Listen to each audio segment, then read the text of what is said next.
U.S. President Barack Obama has delivered his strongest statement to date on the violence that has followed Iran's recent presidential election. VOA's Paula Wolferson reports.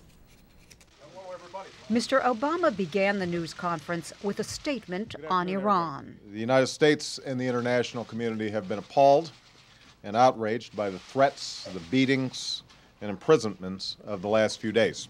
The president's comments on the violence have grown stronger in recent days as the bloodshed has increased, but the other part of his message has remained constant. He says the United States must not become a scapegoat for Iran's leaders as they seek to still dissent. I've made it clear that the United States respects the sovereignty of the Islamic Republic of Iran and is not interfering with Iran's affairs. But we must also bear witness. Some congressional Republicans have called the president's response timid and passive.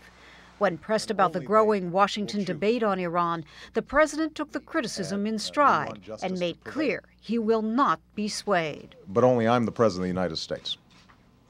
And I've got responsibilities in making certain that we are continually advancing our national security interests and that we are not used as a tool to be exploited by other countries. The president refused to speculate how events in Iran might affect his desire to launch a dialogue with Iran's leaders on nuclear and other issues. He said it is important to wait and see how events play out on the ground. Once again, he did not refer by name to key players in the Iran election dispute. But he did speak about a young Iranian woman whose final moments were captured in a video scene around the world. It's heartbreaking. And I think that anybody who sees it knows that there's something fundamentally unjust about that. The president did go to some lengths to make sure Iranian voices were heard in the White House press room. He took a question from Iran that was posted on a popular internet site, The Huffington Post. Mr. Obama was asked under what conditions the White House would accept a second term for Iranian President Mahmoud Ahmadinejad.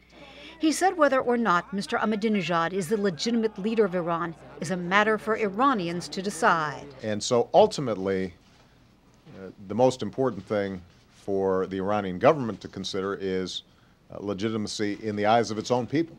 President Obama said the United States did not have election observers on the ground, but he said it is now known that a sizable percentage of Iranians consider the election illegitimate. Paula Wolferson, VOA News, the White House. For more information on these stories, go to voanews.com.